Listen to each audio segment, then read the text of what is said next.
What's the difference between the situation in Iran as it is now with other past wars that we've been involved in Iraq and Afghanistan and so forth? Take a look at this clip over here that was on the Trigonometry podcast very recently. So we'll watch it together and then talk about it. But first, hit that subscribe button over there in the corner. We'd love to stay in touch. Check this out. Let's perhaps start with Iran, which I think it's worth saying is not a regime that is likely to be subject to the doctrine of nuclear deterrence. The doctrine of mutually assured destruction is what prevents people with nuclear bombs from initiating a first strike, because they worry that in the counterstrike they will be eliminated.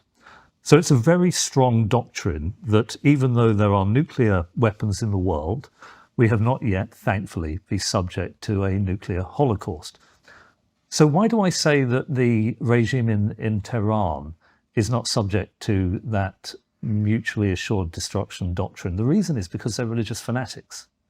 They believe that they have absolute truth, many of them in the regime, and that anyone who disagrees with them by implication are infidels, and moreover, they glorify martyrdom. They believe that if they can take out infidels, they will go through a door into heaven and be blessed for eternity. I might have mentioned in the previous podcast that my father was born as a Shia Muslim. Most of his family are moderates, as are many Muslims around the world, but there are a few that are fundamentalists and believed that my father was an apostate and that he deserved to die. I've looked people like this in the eyes and I know that they are implacable. In those circumstances, in fact, one other bit of context, if I may briefly, I was 10 years old when the Iraq-Iran war ignited, and for obvious reasons I took quite a deep interest in that war. And a lot of people don't seem to know about the 20,000 child martyrs who were indoctrinated by the fanatics and the clerics who took over after the 79 revolution to believe that the greatest duty they could perform for Allah was to walk and sometimes run into minefields and up against machine gun fire to clear a path for the adult military coming in behind. And they died, their limbs strewn across battlefields, and they were then glorified in government propaganda, held up as icons of the revolution. And young people, and I've got 10, 11 and 12-year-old children, are so influenceable, impressionable. And the fact that the people who are supposed to protect them indoctrinated them into what is effectively a death cult seems to me very good evidence, in addition to all the more contemporaneous stuff, the repression of women, the killing of people who are homosexual, the funding of genocidal proxies that are committed to the elimination of Israel, tells me that if they got a nuclear weapon, it is likely they would use it. Let's not forget Ahmadinejad said that Israel was a scourge that should be wiped from the pages of history. The supreme leader called it a cancer. And I could envision an aging, fanatical leader initiating a first strike and then looking at the radar screen and seeing the inevitable response in which that person would die and thinking, I am closer to Allah. I don't think that that is true of Vladimir Putin. I don't think Putin is prepared to die for his ideology. He's a venal, corrupt leader of the old school. He's worth billions. He had a Black Sea palace. He's got a young girlfriend. He wants to live.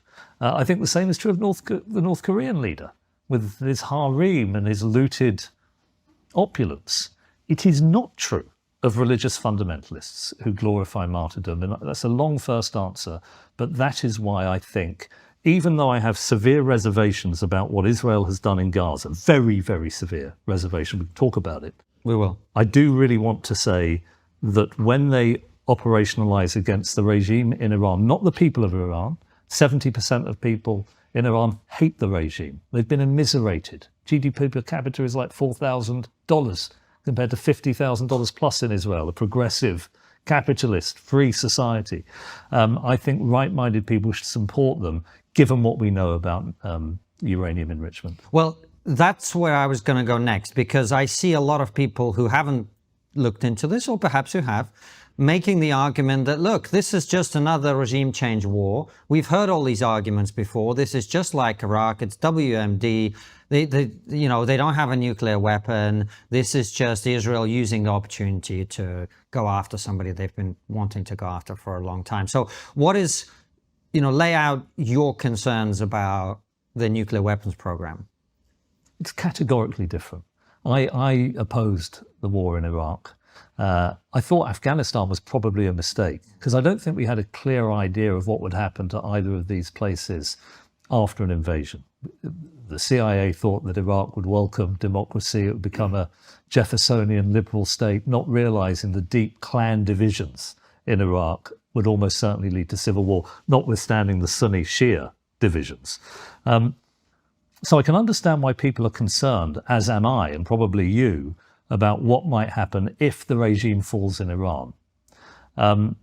However, the counterfactual here is nuclear weapons, potentially 9 or 10 nuclear devices being held by a millenarian cult that is committed to the destruction of Israel and calls America the Great Satan. Remember what I said earlier, a nuclear war of that kind, even if it occurred between Israel and Iran, would kill hundreds of millions of people around the world. It's why I find the American First doctrine, sensible doctrine in many ways, but you have intricate global supply chains around the world, which furnishes America with all of the material wealth that they've grown accustomed to. They're not isolated from what will happen there. Neither are they from what's happening in Ukraine. But a nuclear war would be catastrophic. And so in those circumstances, I do think that this is different. It's an order of magnitude, 2 orders of magnitude different to either Iraq or Afghanistan. But what's the evidence is what people will say. Because, if it's just Benjamin Netanyahu saying they're close to getting nuclear weapons, that's not persuasive to a lot of people. Well, you will have read, I think, probably the International Atomic Energy I'm just getting you to say it. No, sure. Okay, so I can see I'm doing all the way. But this is, I did read it in full. It's a 20-odd page document. And you will know that these are effectively, civil servants who are paid to inspect and offer a point of view. And obviously they have incentives too, do they not? They don't want to miss Iran's building of a nuclear weapon and then be blamed in the future for one of the great calamities to have befallen the earth. Neither do they want to be, if we do invade and they haven't got quite as close as we had thought with the WMD in Iraq, they don't want to be held responsible for that. So I think you read it in full, think about what their incentives are, and then try and get a sense of what they're really trying to say. And I invite anyone to read it, because I think they'll come to the same conclusion that I did, which is that Iran, they say explicitly, are in breach of their obligations and non-nuclear proliferation, that they have been deceiving and dissembling for a very long time, and that they can't account for some of the enriched uranium that they think Iran has made. I think what they're telling us is that Iran, this is a big, complex country with complex terrain. I think what they're saying is they can't discount the possibility that they're reasonably close. How we define imminent is probably quite difficult, but in those circumstances, I can certainly see why Israel, with the air defenses down, with what they've done with Hezbollah, taking this opportunity to try and get rid of that threat once and for all.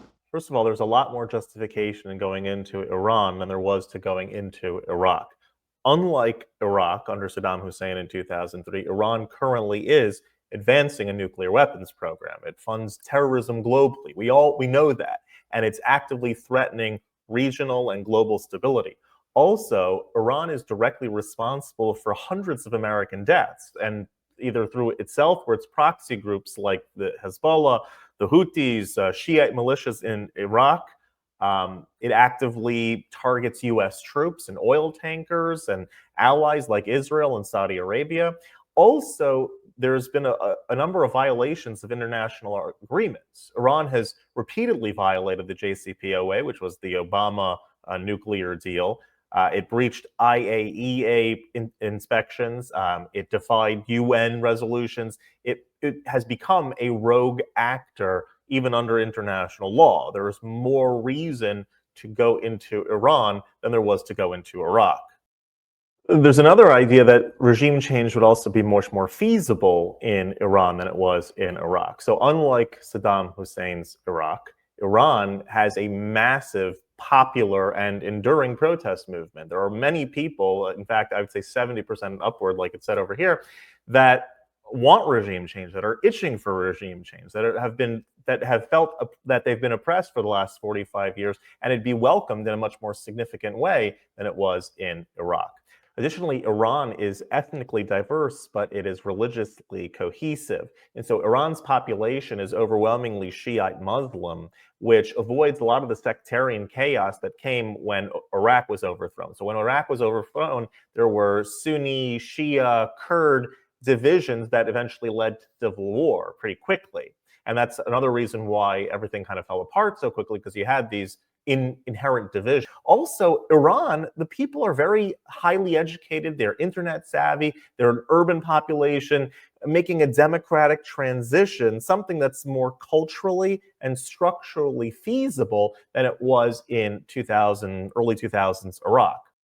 At the end of the day, I don't think that Israel or the United States should be overly involved with trying to impose a regime change. It would be something that was much more likely to stick, and something that would be much more well received. I think many people hope this, aspire, that the Iranian people as a group will rise up on their own accord and topple the regime, rather than it coming from something from the outside or external force. Let it be an internal force, a groundswell that takes back their country to what it was supposed to be. If you like this content overall, hit that subscribe button over there in the corner. We'd love to stay in touch. Take care.